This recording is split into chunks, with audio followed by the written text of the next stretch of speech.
पहला यूहन्ना उसकी 3:12 पढ़ेंगे।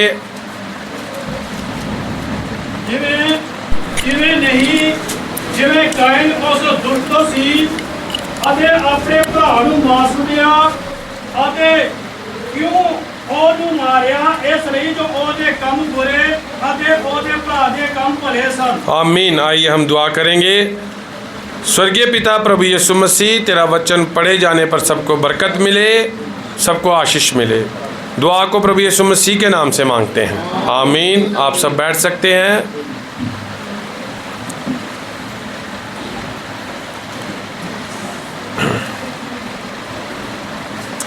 और परमेश्वर का वचन खुलने से क्या होता है? प्रकाश होता है, हालेलुया, उजाला होता है। और सीधे मन वाले लोग क्या पाते हैं? प्रकाशन पाते हैं, आशीष पाते हैं, आमीन। तो धन्यवाद करते हैं प्रभु का कि इन दिनों में परमेश्वर ने अपना सारा मनोरथ हम पर पूरा किया, अपने वेदों को खोला। प्रभु के नाम की महिमा हो। तो जैसे हमने संदेश में पढ़ा है, पहला यूहन्ना 3:12 कि और कैन के समान ना बने जो उस दुष्ट से था और जिसने अपने भाई को घात किया।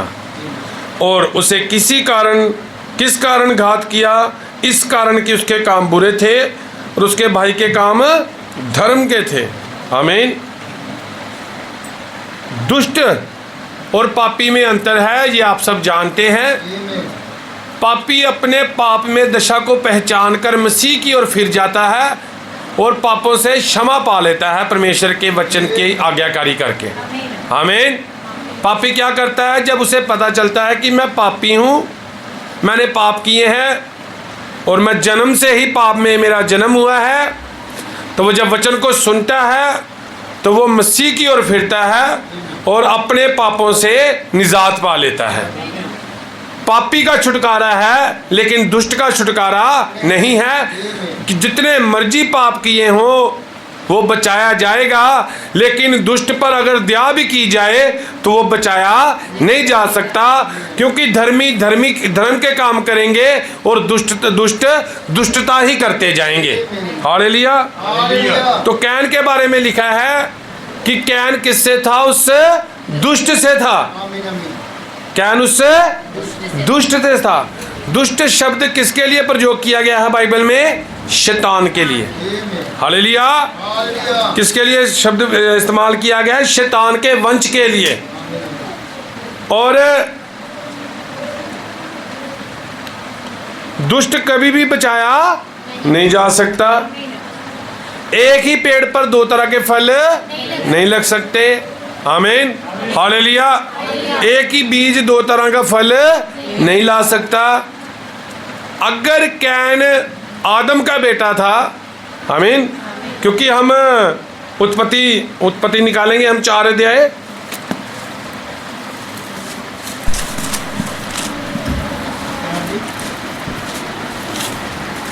पढ़े शुरू से। जब आदम अपनी पत्नी हवा के पास गया तब उसने गर्भवती होकर कैन को जन्म दिया और कहा, मैंने यहोवा की सहायता से एक पुरुष पाया है। देखिए यहाँ पर लिखा है जब आदम अपनी पत्नी हवा के पास गया तो उसने गर्भवती होकर किसको जन्म दिया?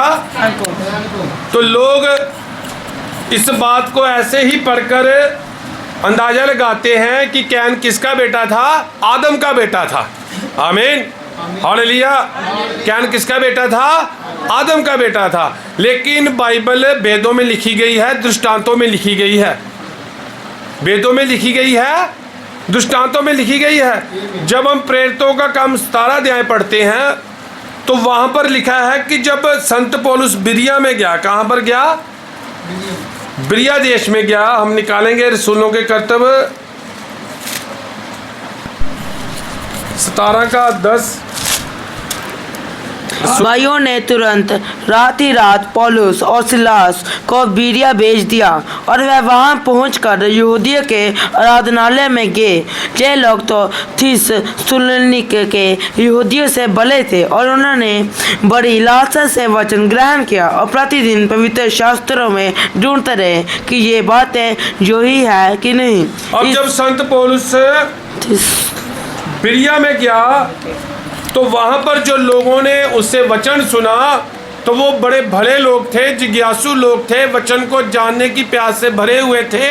जब संत पौलुस ने उनसे वचन की बातें कही तो उन लोगों ने उन बातों को सुनकर पवित्र शास्त्र में जाके उन बातों को ढूंढा। वो क्या करते थे? पवित्र शास्त्र में उन बातों की जाकर खोज करते थे कि क्या ये बातें यूं की तू ही लिखी हुई हैं कि नहीं लिखी हुई हैं। हालेलुया।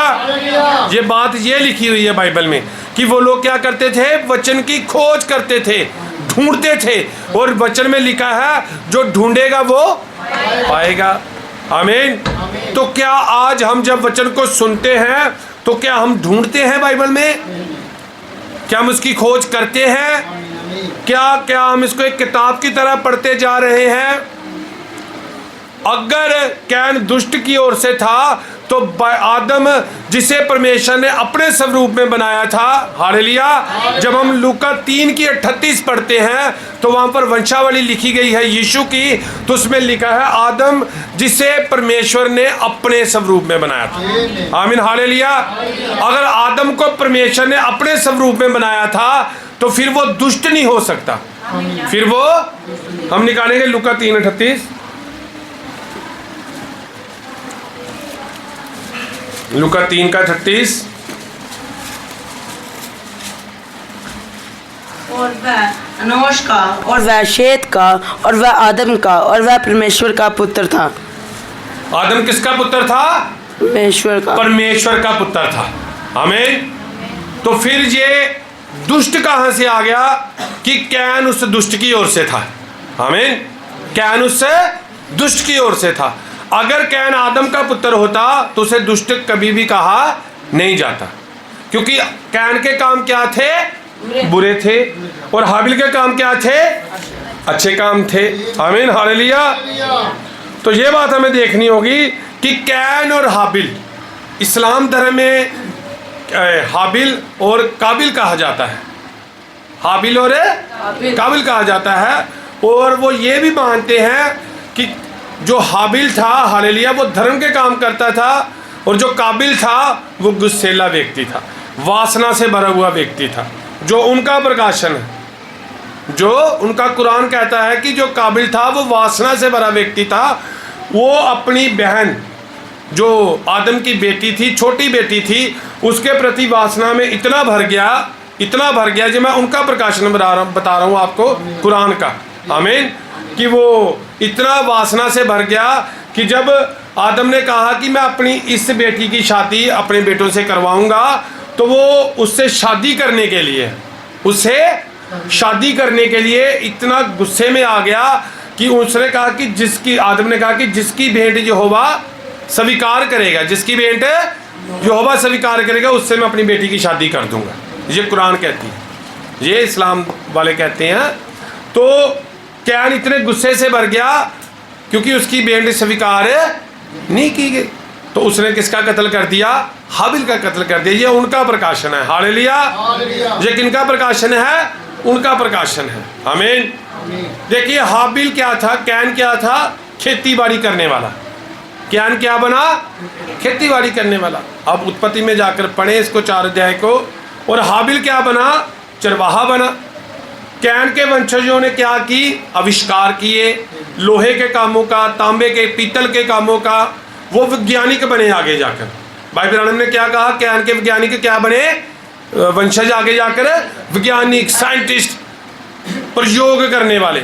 लेकिन जो हाबिल था वो चरवाहा था, वो हलीम बंदा था। वो क्या था? चरवाहा था। वो जब अपनी भेड़ों को लेकर चरवाता था, जाता था, तो कभी उनको खाइयों में हरे हरे घास के को ढूंढता था, खाइयों में पहाड़ों पर लेकर जाता था। तो वो सोचता होगा कि हमसे ऐसी क्या गलती हो गई है कि जीवन गुजारने के लिए इतनी कठिनाइयां आ रही हैं। आमीन, हालेलुया। कि जीवन गुजारने के लिए इतनी कठिनाइयां आ रही हैं। आमीन। और अपनी माँ बाप से शायद ये सोचता भी हो कि कैसे वो अदन के बाग में रहते थे, तो वहां पर जो वो बोलते थे तो वो हो जाता था, और कैसे वो अदन के बाग से बाहर आ गए। आमीन। अदन के बाग से क्या आ गए? बाहर आ गए। इन बातों को अपने अंदर लेकर वो सोचता था। वो मन ही मन क्या करता था? सोच रहा था कि अब बाहर तो निकल आए हैं, अदन के बाग से अंदर कैसे जाएंगे? हालेलुया। अब अंदर कैसे जाएंगे? वो विश्वासी बंदा था। कैन ने कहा मैं तुझे मार दूंगा, मैं तेरा कत्ल कर दूंगा। उसने कहा तू मुझे मार भी देगा, मैं तुझ पर हाथ नहीं उठाऊंगा। हालेलुया। मैं तुझ पर अपना हाथ नहीं उठाऊंगा। आमीन। और इस्लाम वाले ये भी मानते हैं, लोगों की अपनी अपनी धारणाएं हैं। लोग कहते हैं कि जब कैन ने हाबिल का कत्ल कर दिया तो हवा को पता ही नहीं था कत्ल किसे कहते हैं, खून मर जाना किसे कहते हैं। आमीन। मर जाना किसे कहते हैं? क्योंकि पहला कत्ल किसका हुआ था? हाबिल का हुआ। आमीन। हालेलुया। तो जब हवा को बताया गया, कैन ने जाकर कहा कि हाबिल मर गया है, हिलता जुलता नहीं है, डोलता नहीं है, खाता नहीं है, क्योंकि उन्हें मरने की अवस्था ही नहीं पता थी कि मरना किसे कहते हैं। आमीन। हालेलुया। मरना किसे कहते हैं, मौत क्या है। आमीन। हालेलुया। तो वो हाबिल को देखकर सोच में पड़ गए होंगे कि हुआ क्या है, ये हुआ क्या है। और हाबिल इतना हलीम इंसान था, इतना हलीम बंदा था, इतना नेक बंदा था, वो विश्वासी था। वो क्या था? विश्वास से भरा हुआ था, प्रकाशन से भरा हुआ था। हालेलुया। तो इतना अंतर था। अगर हम इनको पढ़ना चाहें तो आप उत्पत्ति 4 निकालें, पढ़ें इसको जरा।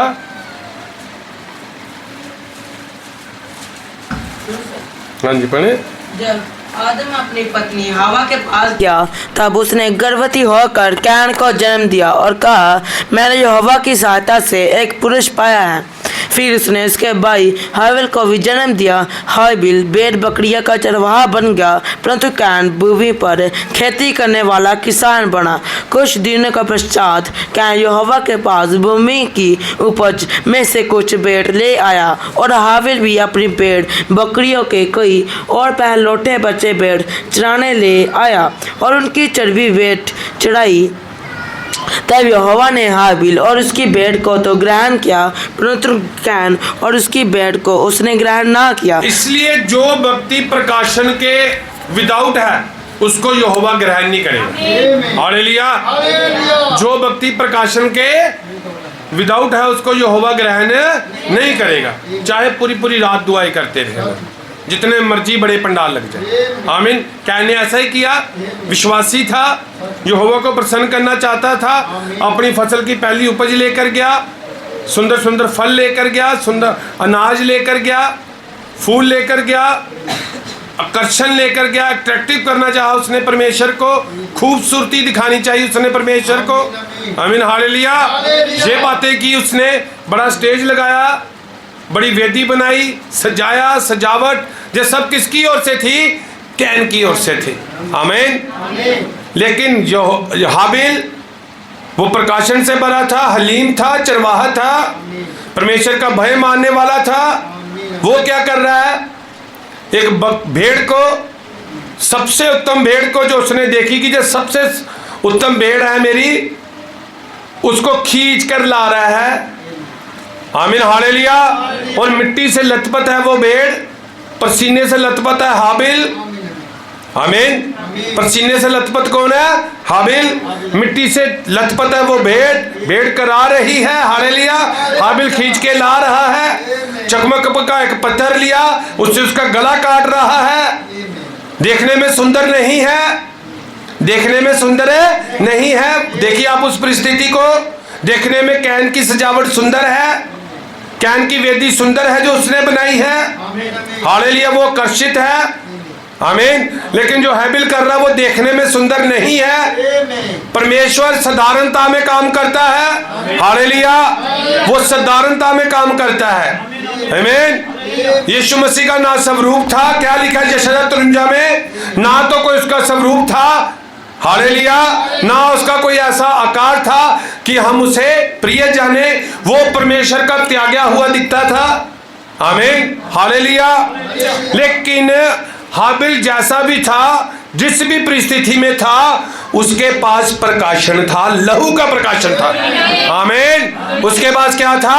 लहू का प्रकाशन था। वो जब बेड़े चढ़ाता था तराइयों में अकेला बैठा रहता था तो यही सोचता रहता था कि अदन के बाग में ये जो ज्वाला में तलवारें घूम रही हैं, ये क्रू पहरा दे रहे हैं, ये कब हटेंगे और अब अंदर जाएंगे।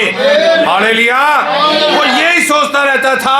अपनी माँ से सवाल करता होगा, बाप से सवाल करता होगा, और बातों बातों में उसने उस पाप को जान लिया होगा कि अदन के बाग में लहू का पाप हुआ है। आमीन हालेलुया।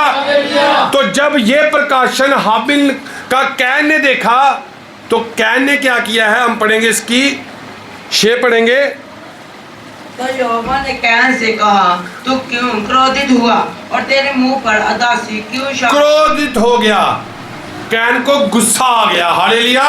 उसका स्वभाव किसके जैसा था? गुस्सेला स्वभाव था उसका, क्रोध से भरा हुआ उसका स्वभाव था। लेकिन हाबिल का स्वभाव हलीम था। आमीन। माफ करने वाला था। कैन तू मुझे मार भी देगा, मैं तुझ पर हाथ नहीं उठाऊंगा। हालेलुया। मैं तुझ पर हाथ नहीं उठाऊंगा मेरे भाई। हालेलुया। क्योंकि उसके अंदर परमेश्वर का बीज था। हालेलुया।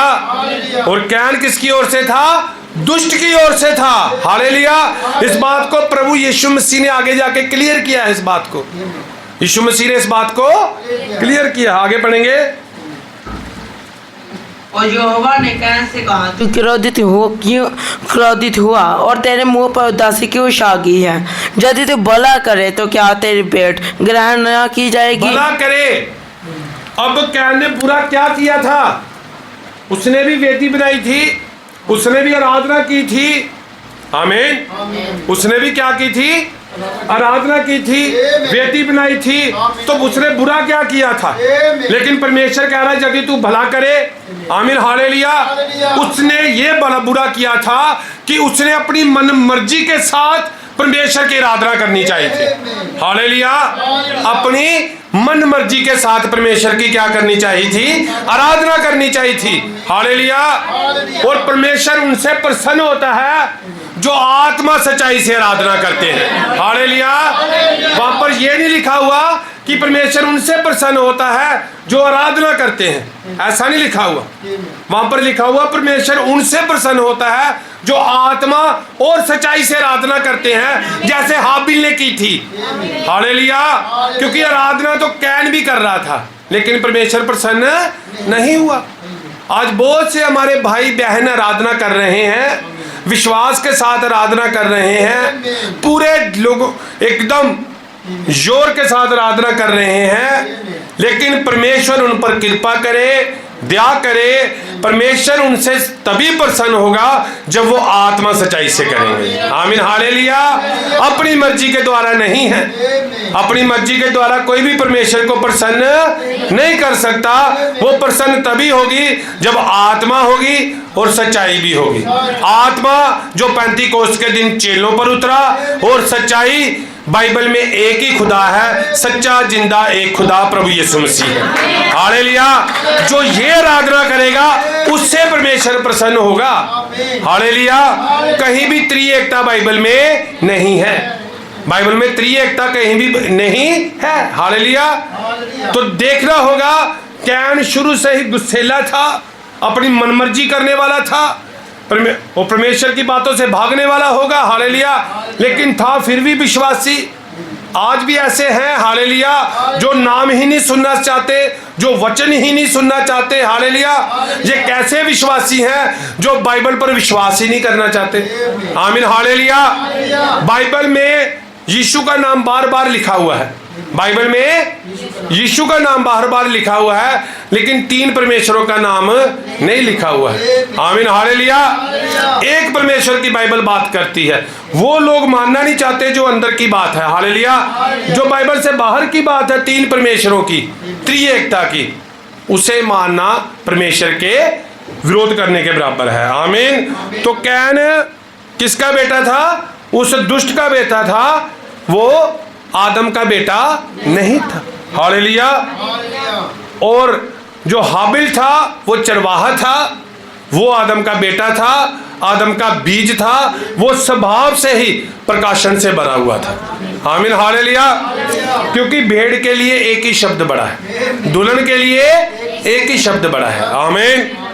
मेरे पास, मैं संस्थाओं में जाता था और जो मेरे पास इस संदेश की गवाही लेकर व्यक्ति आया था वो एक अनपढ़ व्यक्ति था। वो क्या था? एक वो बाइबल, उसने एक लिखत इतने छोटे से पेज पर रसूलों के कर्तव्य 2:38 की एक लिखत लिखकर उसने मुझे दे दी। लिखा कर लाया पास्टर जी से और मुझे लाकर लिख दे दी।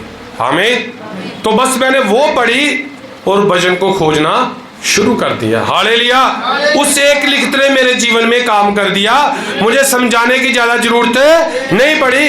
उसके बाद मैंने उसको बाइबल में से ढूंढना शुरू कर दिया कि ये 2:38 की सच्चाई क्या है। और जब मेरे पास प्रकाशन खुल गया, मेरे ऊपर भेद खुल गया, तो तुरंत मैंने प्रभु यीशु मसीह के नाम से बपतिस्मा ले लिया। आमीन। हालेलुया। तो कैन परमेश्वर आदम का बेटा नहीं था।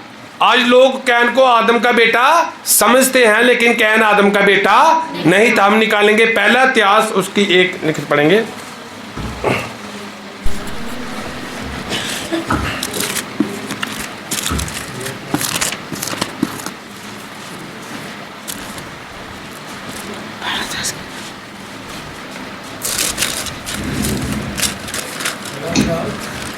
एक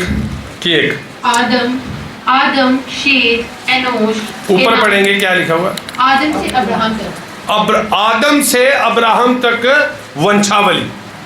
ये क्या लिखी हुई है? आदम से अब्राहम तक वंशावली लिखी हुई है। पढ़ेंगे। आदम शेत एनोश केनान। आदम और शेत, कैन का नाम बीच में नहीं। हाबिल को तो मार दिया, उससे वंश चला ही नहीं। आमीन।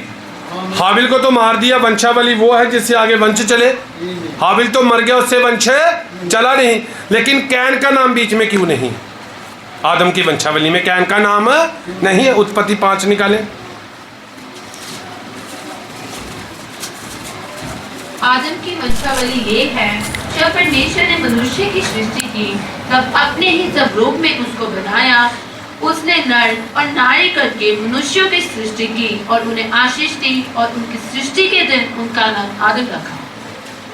जब आदम 130 वर्ष का हुआ तब उसके द्वारा उसकी समानता में उसी के स्वरूप के अनुसार एक पुत्र उत्पन्न हुआ।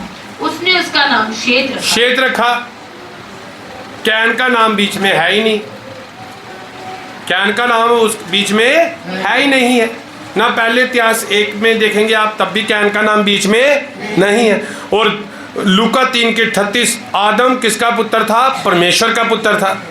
और पहला यूहन्ना 3:12, कैन उस दुष्ट की ओर से था। इसलिए इस दुष्ट को ढूंढना होगा। आमीन। हालेलुया। कि कैन किसकी ओर से था, किसका वंश था, आज कैन का वंश कहां पर है और क्या कर रहा है? आमीन। आज कैन का वंश कहां पर है और क्या कर रहा है? आमीन। हालेलुया। कैन आदम का पुत्र नहीं था। हवा ने कहा, लिखा है जब आदम अपनी पत्नी हवा के पास गया तो किसका जन्म हुआ? कैन का जन्म हुआ। आमीन। हालेलुया। और फिर उसके बाद किसका जन्म हुआ? हाबिल का जन्म हुआ। आमीन। किसका जन्म हुआ उसके बाद? हाबिल का जन्म हुआ। और उसके बाद लिखा आदम फिर अपनी पत्नी के पास गया तो किसका जन्म हुआ? शेत का जन्म हुआ। आदम 2 बार अपनी पत्नी के पास गया, बच्चे 3 जन्म ले गए हैं। बच्चे कितने हो गए हैं? 3 हो गए हैं। आमीन। क्योंकि जो पहले बच्चे थे वो कौन थे? जुड़वा थे। वो क्या थे? जुड़वा थे। एक कैन था और एक कौन था? हाबिल था। हालेलुया। और हवा ने ये इसलिए कहा था कि मैंने यहोवा की सहायता से पुरुष पाया है, आदम की सहायता से नहीं उसने कहा। आमीन। ये नहीं ना उसने कहा, उसने इसलिए कहा कि मैंने यहोवा की सहायता से पुरुष पाया है। वो जानती थी बीज डालने वाला यहोवा ही है, सृष्टि करते यहोवा ही है। हालेलुया। अब शैतान सृष्टि करता नहीं था, वो सृष्टि में की हुई वस्तुओं को प्रयोग करता अपने कामों के लिए। आमीन। हालेलुया। जैसे इंसान, परमेश्वर धरती के सबसे नम्र दीन लोगों को अपने कामों के लिए इस्तेमाल करता है। परमेश्वर किनको इस्तेमाल करता अपने कामों के लिए? हलीम लोगों को, दीन लोगों को, जैसे मूसा क्या था, धरती में सबसे नम्र व्यक्ति कौन था? मूसा था। उसी रीति से शैतान अपने कामों को करने के लिए चालाक, हालेलुया, किनको इस्तेमाल करता है? धरती के सबसे चालाक लोगों को। जैसे बिलाल को किया, आमीन हालेलुया, यहूदा इस्करियोती को किया, आमीन, बिलाम, यहूदा इस्करियोती, इसको किसने इस्तेमाल किया था? और बाइबल में हम पढ़ते हैं, जब सर्प के बारे में पढ़ते हैं उत्पत्ति में, तो लिखा है सर्प सबसे क्या था? धूर्त पशु था। बीस्ट लिखा हुआ है, हालेलुया, क्या लिखा हुआ है? बीस्ट, पशु, हालेलुया। रेप्टाइल्स नहीं लिखा हुआ। रेप्टाइल्स का क्या मतलब होता है? रेंगने वाले। और पशु का क्या मतलब होता है? चलने वाले, हालेलुया। तो सर्प के आगे लिखा हुआ है पशु, बीस्ट, इंग्लिश में बीस्ट, और हिंदी में क्या लिखा हुआ है? पशु लिखा। हम इसको पढ़ लेंगे, हम निकालेंगे उत्पत्ति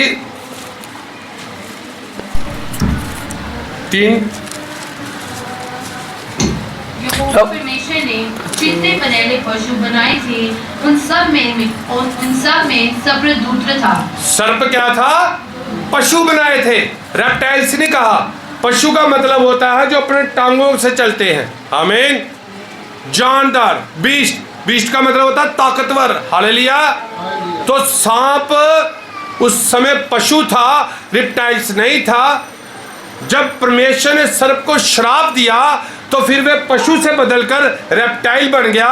परमेश्वर ने उसकी हड्डियां, उसकी संरचना ऐसे बदलती कि आज तक वो साइंस को समझ ही नहीं आ सका कि जिसकी वो खोज कर रहे हैं कि चिंपांजी के आगे एक ऐसी कड़ी है, एक ऐसा जानवर था, एक ऐसा पशु था जो इंसान से मिलाप करे तो बच्चा पैदा हो सकता था। आज साइंस उसको ढूंढ ही नहीं पा रही, क्योंकि परमेश्वर ने उस सर्प को श्राप देकर उसकी अवस्था, उसकी संरचना ऐसे कर दी कि आज साइंस उसको पहचान ही नहीं पा रही कि यही सांप उत्पत्ति 2 वाला सर्प है, हालेलुया। ये सांप क्यों ना? उत्पत्ति 2 वाला सर्प है, सरपेंट है, आमीन हालेलुया। ये क्या है? सरपेंट है। ये धूर्त था, ये चालाक था। ये क्या था? चालाक था, बड़ा जानदार था, देखने में सुंदर था। जैसे कैन देखने में क्या था? आकर्षित था, आमीन हालेलुया। देखने में सुंदर था, मोहित करने वाला था, अपनी बातों में फंसाने वाला था, आमीन। और आरंभ से क्या था? झूठा था, आमीन। तो इसने क्या किया? लूसीफर ने देखा कि मेरे काम कौन आ सकता है? उसने कहा ये सर्प मेरे काम आ सकता है, ये सर्प मेरे काम आ सकता है। उसने सर्प की बॉडी को क्या किया? इस्तेमाल किया। उसने सर्प की बॉडी को यूज किया और हवा के पास गया, हालेलुया। हम इस बात को बाइबल में से देखेंगे। ऐसा कैसे हो सकता है कि फल मुंह ने खाया? फल किसने खाया? हवा ने मुंह से खाया, और शराब उसके गर्भ को दिया गया, आमीन हालेलुया। फल तो उसने मुंह से खाया और श्राप उसके गर्भ को दिया, क्योंकि व्यवस्था में लिखा है आंख के बदले आंख। जो अंग पाप करेगा उसी अंग को सजा दी जाएगी, हालेलुया, आमीन। तो बिरिया के लोग ऐसे ही नहीं बाइबल में से ढूंढते ढांढते थे, हालेलुया। आपको बाइबल में से ढूंढना होगा कि वो फल क्या है, हालेलुया। तो देखिए सर्प दूत था। जब उसने हवा से बात की, आमीन, जब उसने हवा से बात की तो हवा डरी नहीं, हवा घबराई नहीं। अगर कोई सांप आ जाए हमसे बातें करना शुरू कर दे तो हमारे लिए कितना अजीब होगा, आमीन हालेलुया। लेकिन सर हवा क्यों नहीं डरी? क्योंकि वो पहले भी बातें करता था उसके साथ, आमीन हालेलुया। तभी यीशु मसीह ने मत्ती में क्या कहा कि एक विश्वासी की हाँ और ना की ना होनी चाहिए, इससे ज्यादा क्या है? दुष्ट की ओर से है, आमीन हालेलुया। आपको जहां पर दिखता है कि जो वचन से है तो उसको तुरंत हाँ कहे, अगर वचन से बाहर है तो तुरंत ना कहे, हालेलुया। उस बातों में फंसे मत। हवा उन बातों में फंस गई। सर्प से उसको बातें करना अच्छा लगता था, आमीन हालेलुया। सर्प से उसको बातें करना अच्छा लगता था, तभी उसने उसको आमीन कह दिया, आमीन हालेलुया। तभी यीशु मसीह ने क्या कहा कि तुम्हारी हाँ की हाँ और ना की क्या हो? ना हो। आप परमेश्वर के लिए ताली बजा सकते हैं। आप सब आनंदित हैं और प्रभु के नाम की महिमा हो। इन बातों के साथ आपने क्या करनी है? परमेश्वर की महिमा करनी है। और परमेश्वर उनसे प्रसन्न होता है जो कैसे करते हैं आराधना? फिर आत्मा और सच्चाई से। ये बातों के भेद परमेश्वर ने किन के लिए रखे हुए हैं? ये हमारे लिए रखे हुए हैं। अगर इन बातों का प्रकाशन नहीं है तो आप कैन के जैसे जितनी मर्जी बड़ी वेदी बनाएं, जितना मर्जी बड़ा पंडाल लगाएं, जितना मर्जी कुछ करें, परमेश्वर आपको नहीं पहचानेगा। आमीन, हालेलुया। हमने परमेश्वर के राज्य में जाना है। मैं जल्दी कर रहा हूं। और सर्प क्या था? सर्प सबसे दूर था और हवा ने को उसने मोहित कर लिया। हवा को क्या कर लिया? उसने मोहित कर लिया अपने आकर्षण के द्वारा, अट्रैक्शन के द्वारा।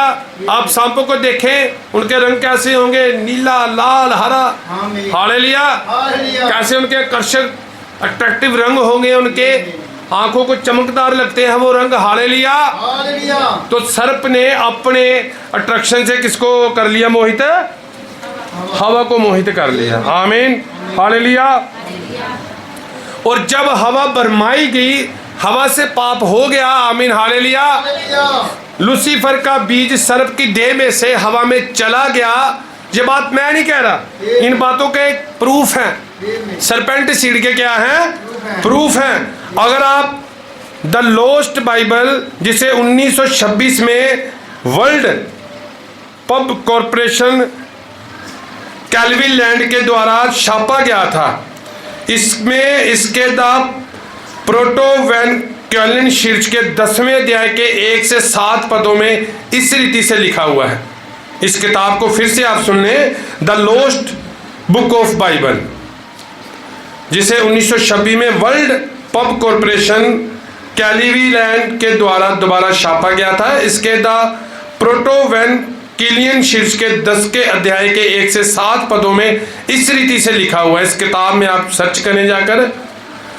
और जब उसका मरियम का 6वां महीना आया, यूसुफ घर बनाने के अपने कार्य से, जो उसका व्यवसाय था, बाहर से वापस घर लौटा और घर में प्रवेश करके उसने अपनी मंगेतर को, जो कुंवारी थी, गर्भवती पाया।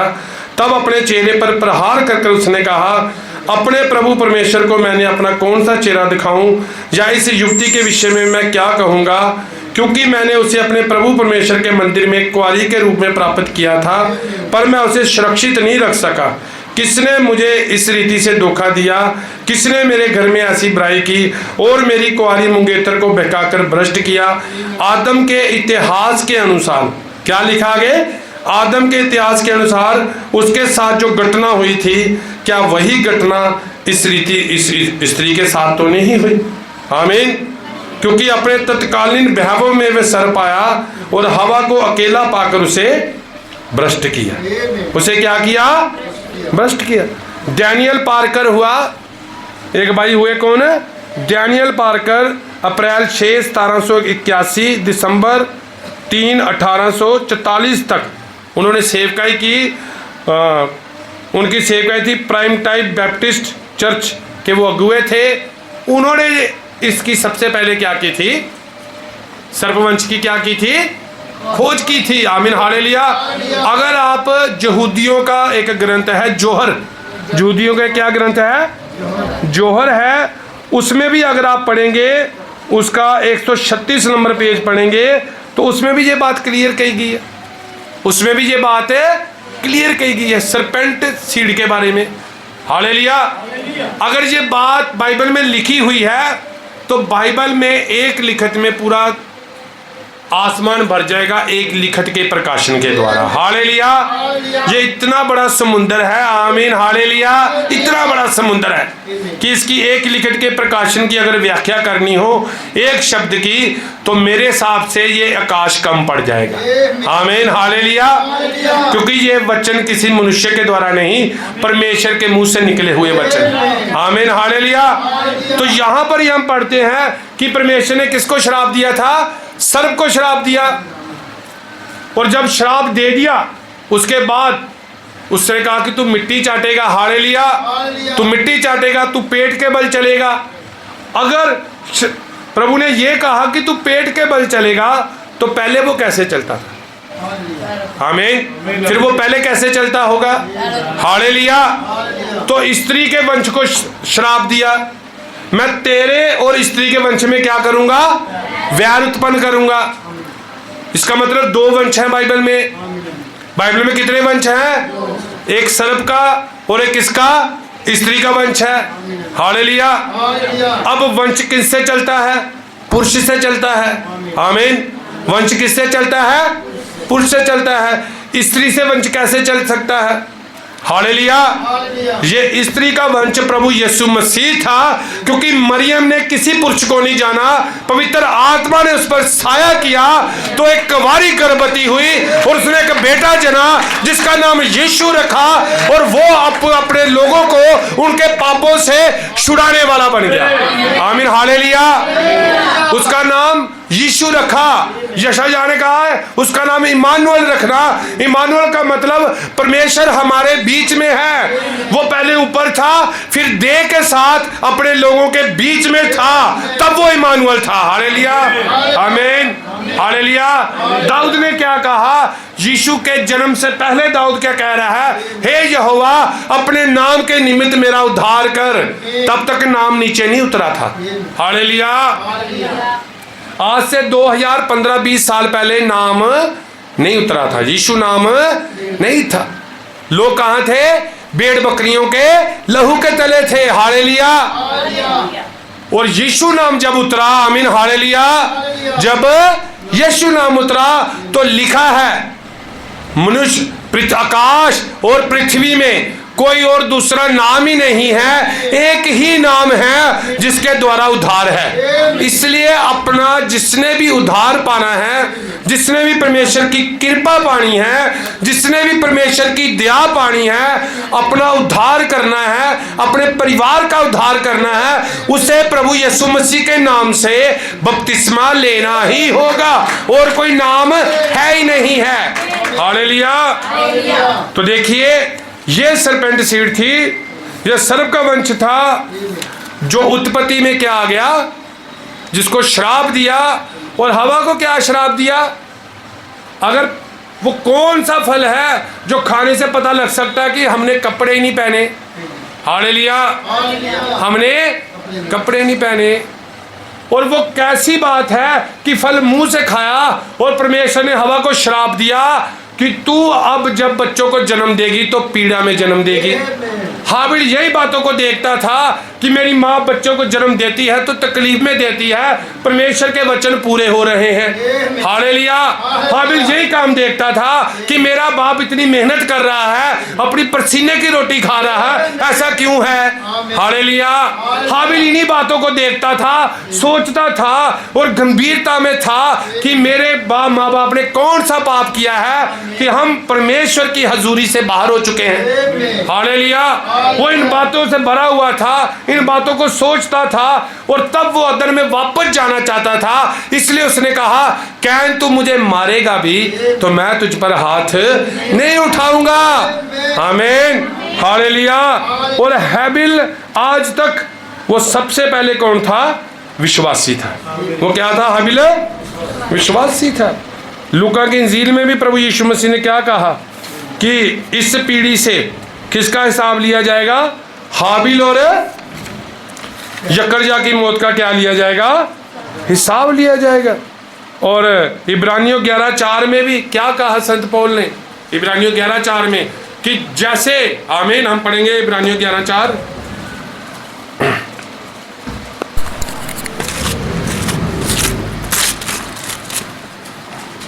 विश्वास ही से हाबिल ने कैन से उत्तम बलिदान परमेश्वर के लिए चढ़ाया, और उसी के द्वारा उसके धर्मी होने की गवाही भी दी गई, क्योंकि परमेश्वर ने उसकी बेटों के विषय में गवाही दी, और उसी के द्वारा वह मरने पर भी अब तक बातें करता है। विश्वास ही से हनोक उठा लिया गया कि मृत्यु को अब तक बातें करता है। हालेलुया।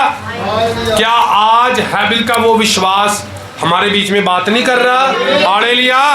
क्या हाबिल आज हमारे से बात नहीं कर रहा कि मेरे भाइयों बहनों, मैंने इस विश्वास के लिए अपनी जान दे दी? हालेलुया। कितनी उम्र का होगा हाबिल? हालेलुया। एक लड़कपन में उसने अपनी जान दे दी। किसके लिए? विश्वास के लिए। आमीन। हालेलुया। तभी संत पौलुस कह रहा है कि हाबिल आज भी क्या करता है? बात करता है। आमीन। हालेलुया। वो सचमुच बातें करता है। वो अपने लोगों को पुकार रहा है। आमीन। अपने भाई बहनों को पुकार रहा है कि हम अदन से बाहर आ तो गए हैं, देखो मेरा बलिदान है पहले, इस अदन में वापस जाने के लिए मेरे भाई बहनों डरना मत, तुम्हें मौत हरा नहीं सकती। हालेलुया। आज भी हाबिल बात कर रहा है। हालेलुया। आमीन। क्योंकि वो विश्वास से जीत गया। वो किससे जीत गया? विश्वास से। जो लोग यीशु मसीह के वचन पर विश्वास करते हैं, आमीन, उसके वचन को आमीन कहते हैं, उसके वचन के अनुसार जीते हैं, हालेलुया, अपना जीवन खुदा को देते हैं, बदलते हैं, हालेलुया, जो हलीम होते हैं, आमीन, जो सह लेते हैं, आमीन, जो माफ कर देते हैं, आमीन, हालेलुया, जो संसार से बाहर निकल जाते हैं, उन पर मौत राज नहीं कर सकती। वो बचाए गए हैं। वो हाबिल को देखेंगे। वो किसको देखेंगे? हाबिल को देखेंगे। हालेलुया। तो हाबिल को कौन कौन देखना चाहता है? आमीन। हालेलुया। वो हाबिल आज भी इंतजार कर रहा है अपने भाई बहनों का। हालेलुया। वो चर्चों में पुकार रहा है। हालेलुया। उसकी आवाज गूंज रही है, मैंने माफ किया, तुम भी माफ कर देना। मैंने माफ किया, तुम भी माफ कर देना, लेकिन विश्वास को मत छोड़ना। हालेलुया। जो हमारे माँ बाप ने पाप किया, आदम हवा ने, हालेलुया, उसका पश्चाताप यीशु मसीह ने किया। आकर लहू के बदले उसने क्या दिया? अपना लहू दिया। लहू के बदले लहू। आमीन। हालेलुया। क्योंकि उसने व्यवस्था को खत्म नहीं किया, पूरा किया। आकर हालेलुया। आंख के बदले आंख, लहू के बदले लहू। हालेलुया। उसने अपना लहू चढ़ा दिया, अपना पवित्र लहू दे दिया। किनके लिए? हमारे लिए दे दिया। तो आप सब समझे इस बात को? वहां पर अदन के बाग में जो काम हुआ था, हालेलुया, उसकी ढूंढ डांड करनी होगी। कहां से? पवित्र शास्त्र में ढूंढना होगा कि अदन के बाग में क्या हुआ था, क्योंकि लोग जानते थे। यूहन्ना ने ऐसे नहीं कह दिया हे शाम के बच्चों। हालेलुया। यूहन्ना ने क्यों कहा हे शाम के बच्चों? वहां पर तो फकीर फरीसी खड़े थे जो व्यवस्था को जानने वाले थे। हालेलुया। यूहन्ना से पूछते थे तू एलिया है? आमीन। अगर एलिया है तो हमें बता दे। जो व्यवस्था को जानते थे, जो चिन्हों को पहचानते थे, उनको शाम के बच्चे क्यों कह रहा था? हालेलुया। उनको शाम के बच्चे, क्योंकि जब यीशु मसीह प्रचार करता था ना, तो वो क्या करते थे? कानों को बंद कर लेते थे। हालेलुया। जब यीशु मसीह यरूशलेम को जा रहा था गधे पर बैठ के, तो फकीर फरीसियों ने क्या कहा? कानों को बंद कर लिया कि जो लोग सना कर रहे हैं इनको बंद करवा दे, हमसे सुनी नहीं जा रही। तो यीशु मसीह ने क्या कहा? अगर ये चुप कर जाएंगे तो पत्थर चिल्ला उठेंगे। ये कानों को बंद कौन करते हैं? हालेलुया। जिनके कान नहीं हैं। आप परखे इस बात को, परखे।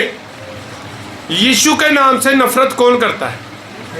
दुष्ट आत्मा करता है ना। जब आप किसी को जाकर ये बात कहेंगे कि बपतिस्मा प्रभु यीशु मसीह के नाम से है, तो कान ऐसे बंद कर लेंगे, मैं नहीं सुन सकता।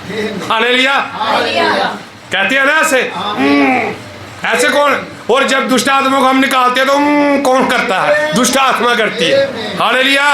इतनी नफरत यीशु मसीह के नाम से कौन करता है? तुम लोग ओंगली जीसस वाले हो। तुम लोग कौन हो? ओंगली जीसस वाले हो। पत्नी का एक ही पति होता है, हमारा उंगली जीसस ही है। हमारा उंगली जीसस ही है। हालेलुया। यीशु के अलावा हमें चाहिए भी और कोई नहीं है। अकेला यीशु ही हमारा परमेश्वर है। आमीन। उसके अलावा ना कोई है ना होगा, क्योंकि उसने क्या कहा? मैं आदि अल्फा ओमेगा हूं। आमीन। हालेलुया। तो कानों को कौन बंद कर रहे हैं आज भी? कौन कह रहे हैं नहीं यीशु का नाम नहीं? आमीन। नहीं, ये नाम से नहीं है। हालेलुया। ऐसा कौन कर रहे हैं? आमीन। तो सबसे बड़ा पाप क्या है? वो पाप जो क्षमा नहीं होता, वो ये पाप है कि जब आप बाइबल में से ये बात किसी पर प्रकट कर दें कि सच्चाई क्या है, अगर आप बाइबल में से किसी पर ये बात प्रकट कर दें कि सच्चाई क्या है, उस सच्चाई को समझने के बाद अगर वो नहीं मानते तो इस पाप की क्षमा फिर है ही नहीं है। हालेलुया, इस पाप की क्षमा है ही नहीं है, ये वो वाला पाप है फिर। आमीन, हालेलुया। तो देखिए, अब सर्प मनुष्य की तरह चलता था, बोलता था, वो कड़ी थी चिंपांजी के बाद, जिसे आज भी साइंस ढूंढ रही है। साइंस नहीं ढूंढ सकी उस कड़ी को, साइंस नहीं ढूंढ सकी, क्योंकि साइंस उसको ढूंढ ही नहीं सकती थी। हालेलुया। उसको ढूंढने के लिए परमेश्वर ने पहले ही मुंह से शब्द निकाल दिया था कि जब 7वां स्वर्गदूत आएगा तो परमेश्वर के मनोरथ क्या हो जाएंगे, पूरे हो जाएंगे। भाई ब्रानम आया, उसने कहा आकर मैं बताता हूं तुम्हें कि चिंपांजी के बाद वो कौन था। वो बाइबल में से पता लगेगा, वो सरपेंट था जिसे तुम ढूंढ रहे हो। हालेलुया। आज भी अगर साइंस बाइबल में से उसको ढूंढे तो वो मिल जाएगा। आमीन। जो बात नहीं पता लगती उस हर बात को बाइबल में से आप ढूंढ सकते हैं। बाइबल एक ऐसी किताब है, लोगों ने बहुत से ग्रंथ लिखे, बहुत से ग्रंथ लिखे गए हैं, बहुत सी पुस्तकें लिखी गई हैं। उनमें से जितने भी लेखक हुए उन्होंने कभी अंत नहीं लिखा, क्योंकि वो लिखते लिखते मर गए, उनको अंत के बारे में पता नहीं था। लेकिन बाइबल उत्पत्ति से लेकर प्रकाशित वाक्य तक सब कुछ लिखती है। हालेलुया। शुरुआत भी लिखती है और अंत भी लिखती है। आमीन। आप जो मर्जी चर्च में प्रचार करो, शैतान को कोई फर्क नहीं पड़ता, लेकिन जैसे ही उत्पत्ति और प्रकाशित वाक्य का प्रचार करोगे वो कांपना शुरू कर देगा। हालेलुया। उत्पत्ति में उसकी चालाकी का आपको पता लगेगा, वो कितना धूर्त है, कितना चालाक है, कैसे लोगों को ट्रक्शन करता है। हालेलुया। और बीच में सब उसका आपको सफर पता चलेगा कि कैसे उसने उत्पत्ति से लेकर प्रकाशित वाक्य तक सफर किया, कलीसियाओं को भरमाया, प्रभु के लोगों को भरमाया, धन के साथ किसी भी रीति से। लेकिन प्रकाशित वाक्य में जाकर पता लगता है कि इसका अंत कैसे है। आमीन, हालेलुया। तो देखिए, ये बात उतनी सच है जितना कि ये सच है कि हम लोग जीवित इस वक्त आराधना कर रहे हैं। हालेलुया। जितना ये सच है कि हम लोग धरती पर इस वक्त जीवित हैं और परमेश्वर की क्या करनी है, हमें बिरिया के उन लोगों की तरह बाइबल में ढूंढ डांड करनी होगी कि स्त्री का वंश और सर्प का वंश कौन है। क्योंकि यीशु मसीह ने बार बार कहा है, इन बातों को कहा है कि जिनके कान हो वो सुन ले। प्रकाशित वाक्य 1, 2, 3 अध्याय में आप पढ़े, 2, 3 अध्याय में तो लिखा है जिनके कान हो वो सुन ले। आत्माओं कलीसियाओं से क्या कहता है, कान किसके नहीं होते, सांप के कान नहीं होते। हालेलुया। जितना मर्जी कहो, जितना मर्जी बताओ जाकर पापों की माफी प्रभु यीशु मसीह के नाम से है, नहीं। हालेलुया। आमीन। करते हैं ना, पापों की क्षमा यीशु मसीह के नाम से है, बपतिस्मा प्रभु यीशु मसीह के नाम से है। हालेलुया। ये क्या है? आमीन। ये क्या है? फक्की फरीसियों के पास भी यही बाइबल थी, कोई और बाइबल नहीं थी उनके पास। हालेलुया। यशायाह की भविष्यवाणी थी कि एक कुंवारी क्या होगी, वो किसको जन्म देगी, पुत्र को, और वो क्या हो, उसका नाम क्या रखना, इमानुएल रखना। यशायाह 53 भी पढ़ते थे वो, उसके कोड़े खाने से हम और कोड़े भी मार रहे थे। हालेलुया। क्या मार रहे थे, कोड़े भी मार रहे थे। ये स्त्री का वंश और सांप का वंश भी लोग पढ़ रहे हैं। हालेलुया। जिनके कान नहीं है वो सुनने पढ़ रहे हैं, लेकिन कान फिर बंद कर रहे हैं। क्यों बंद कर रहे हैं? यीशु मसीह के नाम से बंद कर रहे हैं। आमीन, हालेलुया। ऐसा क्यों है? जब बाइबल कहती है, उस सरदार ने क्या कहा संत पौलुस से और सिलास से, फिर मैं बचने के लिए क्या करूं। हालेलुया। उस जेलर ने यही कहा ना, जो जेल का जेलर था, तो संत पौलुस ने क्या कहा, प्रभु यीशु मसीह के नाम पर विश्वास कर, तू और तेरा घराना बचाए जाएंगे। बचने के लिए यीशु मसीह के नाम पर विश्वास करना होगा। अगर यीशु मसीह के नाम पर विश्वास नहीं करेंगे तो बचे नहीं जाएंगे। हालेलुया। तो अदन के बाग में जो हुआ था हम पढ़ेंगे यूहन्ना 8 अध्याय, इसको पढ़ेंगे।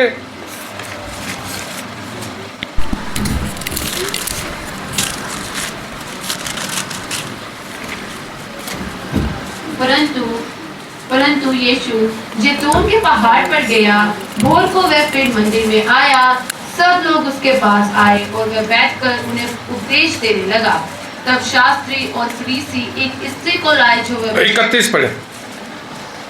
तब यीशु ने उन यहूदियों से जिन्होंने उस पर विश्वास किया था कहा, यदि तुम मेरे वचन में बने रहोगे तो सचमुच मेरे चेले। यहूदी लोग विश्वास किया। यीशु मसीह ने देखा होगा कि ये विश्वास तो कर रहे हैं लेकिन इनके जीवन में अभी भी थोड़ा टाल मटोल है। तब प्रभु ने कहा होगा कि यदि तुम मेरे वचन में क्या करोगे, बने रहोगे, स्थिर रहोगे, जो अंत तक सहेगा वो ही बचाया जाएगा। अंत तक बने रहोगे तो तब मेरे चेले ठहरोगे। हालेलुया। अंत तक क्या करोगे, रहोगे, ठहरे रहोगे। आगे चलेंगे।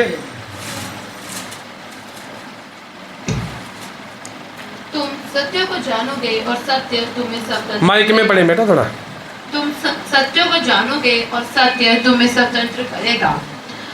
उन्होंने उसको उत्तर दिया, हम तो अब्राहम के वंश से हैं और कभी किसी के दास नहीं। यहूदियों को यीशु मसीह कह रहा है कि जब अगर तुम सच्चाई को जानोगे तो सच्चाई तुम्हें क्या करेगी, आजाद करोगी। हालेलुया।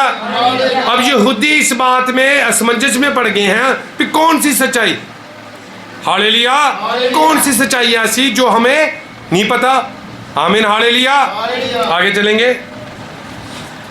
यीशु ने उनको उत्तर दिया, मैं तुमसे सच सच कहता हूँ कि जो कोई पाप करता है वह पाप का दास है।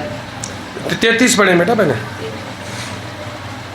उन्होंने उसको उत्तर दिया, हम तो अब्राहम के वंश से हैं और कभी किसी के दास नहीं हुए। थोड़ी आवाज के साथ। फिर तो कैसे कहता है कि तुम स्वतंत्र हो जाओगे। यीशु ने उनको उत्तर दिया, मैं तुमसे सच सच कहता हूँ कि जो कोई पाप करता है वह पाप का दास है। दास सदा घर में नहीं रहता, पुत्र सदा रहता है। इसलिए यदि पुत्र तुम्हें स्वतंत्र करेगा तो सचमुच तुम स्वतंत्र हो जाओगे। मैं जानता हूँ कि तुम अब्राहम के वंश से हो तो भी मेरा वचन तुम्हारे हृदय में जगह नहीं पाता, इसलिए तुम मुझे मार डालना चाहते हो। मैं वही कहता हूँ जो अपने पिता के यहाँ देखा है और तुम वही करते रहते हो जो तुमने अपने पिता से सुना है। उन्होंने उसको उत्तर दिया, हमारा पिता तो अब्राहम है। यीशु ने उनसे कहा, यदि तुम अब्राहम की संतान हो तो अब्राहम के समान काम करते, परंतु अब तुम मुझसे से मनुष्य को मार डालना चाहते हो जिसने तुम्हें वह सत्य वचन बताया जो परमेश्वर से सुना। ऐसा तो अब्राहम ने नहीं किया था। तुम अपने पिता के समान काम करते हो। उन्होंने उससे कहा, हम व्यभिचार से नहीं जन्मे। हम व्यभिचार से नहीं जन्मे। हालेलुया। इसको जरा पंजाबी में पढ़ेंगे 41 को भाई के साथ। हाँ जी 41। ਤੁਸੀਂ ਆਪਣੇ ਪਿਓ ਦੇ ਕੰਮ ਕਰਦੇ ਹੋ।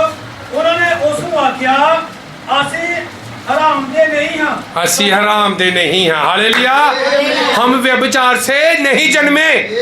अब ये बात उनको किसने बताई कि व्यभिचार से भी किसी का जन्म हुआ है। हालेलुया। उन्होंने कहा हम अब्राहम के वंशज हैं। यीशु मसीह ने कहा अगर तुम अब्राहम के वंशज होते तो मुझे नहीं मारते, तुम अपने पिता के समान काम कर रहे हो। उसने कहा हम व्यभिचार से नहीं जन्मे। ये बात पहले लोगों को पता थी कि अदन के बाग में व्यभिचार हुआ है। हालेलुया। ये बात कर रहे हैं वो यहूदी।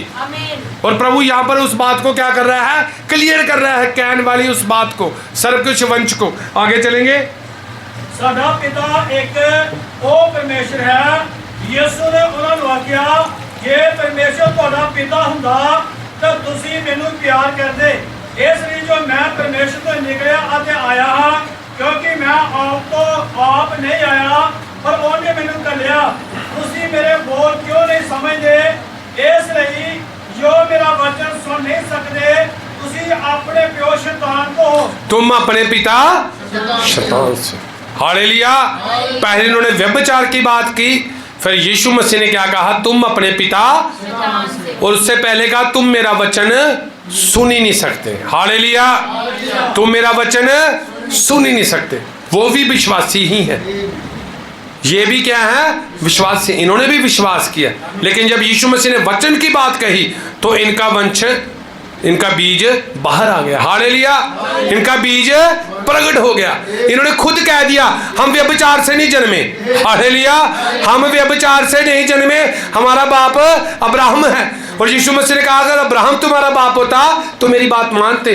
तुम अपने पिता लूसीफर की ओर से हो, यीशु मसीह ने यह कहा, जिसने क्या किया था, अदन के बाग में व्यभिचार किया था। यीशु मसीह का कहने का मतलब था तुम उस पीढ़ी से हो जो पीढ़ी अदन के बाग से व्यभिचार के द्वारा आगे चल रही है। तुम शैतान का वंश हो, मैं स्त्री का वंश हूं, इसलिए तुम मेरा वचन नहीं सुनते हो, तुम मुझ पर विश्वास नहीं करते हो, तुम मुझे मार देना चाहते हो, क्योंकि बाइबल में लिखा है कि वो तुम्हारे एड़ी को काटेगा और तुम उसके सिर को कुचलोगे। हालेलुया, यीशु ने पहचान लिया कि सर्प का वंश कौन है। आमीन, यीशु ने पहचान लिया है, वो विश्वासी है, लेकिन यीशु ने पहचान लिया, यूहन्ना ने पहचान लिया कि सर्प का वंश कौन है। आमीन, हालेलुया, सर्प का वंश उनके हाथ में भी शायद व्यवस्था की पुस्तक हो, फकी फरीसियों के पास, जिनको यूहन्ना कह रहा है हे सांप के बच्चों। आमीन, हालेलुया। तो क्या आज आप नहीं पहचानते कि सर्प का वंश कौन है? सर्प का वंश वो ही है जो कान आज भी बंद कर लेते हैं। हालेलुया, जो आज भी कान बंद कर लेते हैं। किससे कान बंद करते हैं? प्रभु यीशु मसीह के नाम से, प्रभु यीशु मसीह के नाम से, क्योंकि यीशु मसीह का नाम दुष्ट आत्मा कभी सुन ही नहीं सकता। हालेलुया, जो मर्जी कही जो, कोई फर्क नहीं पड़ता, लेकिन जैसे यीशु मसीह का नाम लोगे आप, वो डरना शुरू कर जाएगा, कांपना शुरू कर जाएगा। जोड़ा मर्जी और जो मर्जी नाम ले लो, यीशु का नाम मत लो। हालेलुया। तो फिर कैसे हो सकता है कि हम आराधना भी कर रहे हैं और हमारे अंदर यीशु का नाम ही ना हो? हालेलुया, हमारे अंदर यीशु का नाम ही ना, क्योंकि जो अंदर है वो ही बाहर आएगा। तो सर्प ने वहां पर क्या किया था? हवा को बहका लिया था, गुमराह कर लिया था, और हवा उसके बहकाने पर आ गई थी। हालेलुया, और उसके बहकाने पर पाप अदन में आ गया था। हालेलुया, वो हवा बहकाएगी। उसके बाद एक और हवा आई इजरायली को, हालेलुया, वो भी बहकाएगी। आमीन, हालेलुया। अब एक और हवा है, वो आप सब हो। हालेलुया, ये नहीं बहकाई जाएगी। क्यों नहीं बहकाई जाएगी? हालेलुया, क्योंकि इसके पास सरपेंट सील का प्रकाशन है। हालेलुया, ये लिखतों से भरी हुई है, ये जीवत पत्री है, इसके अंदर कोई ऐसी गिरावट ही नहीं है कि शैतान आ सके। हर तरफ से ये वचन के साथ श्रृंगार की हुई है, इसके ऊपर वचन है। हालेलुया, और शैतान वचन का सामना नहीं कर सकता। याकूब की पत्री में क्या लिखा है? तुम शैतान का सामना करो, वो तुम्हारे आगे से भाग जाएगा। हालेलुया, इस हवा के पास आत्मिक हथियार हैं। हालेलुया, इस हवा के पास एफिसियों की पुस्तक वाले आत्मिक हथियार हैं। हालेलुया, ये हवा भरमाई नहीं जा सकती, क्योंकि आदम ने क्या कहा? ये मेरी हड्डी में हड्डी और मांस में मांस है। हालेलुया, तो जब यीशु मसीह को क्रूस पर टांगा गया, तो जब पसली में नेजा डाला गया, उसकी हड्डी और मांस बाहर आ गई, जो आप लोग हो। अब आपको कोई भरमा नहीं सकता, कोई अट्रैक्शन, कोई बड़ा पंडाल, हालेलुया, कोई बड़ी वेदी, हालेलुया, कोई ज्यादा सुंदरता, बढ़िया साउंड सिस्टम, ये आपको भरमा नहीं सकते। हालेलुया, क्योंकि आपके पास हाबिल वाला प्रकाशन है, आपके पास लहू है। हालेलुया, और अति पवित्र स्थान में वो ही जा सकता था जिसके हाथ में क्या होता था? लहू होता था, जिसके पास वचन होता था। आपके पास वचन है, आप वचन से भरे हुए हो, आप ही उस अति पवित्र स्थान में जा सकते हो, उस हैकल में जा सकते हो, उस अदन में वापस जा सकते हो। हालेलुया।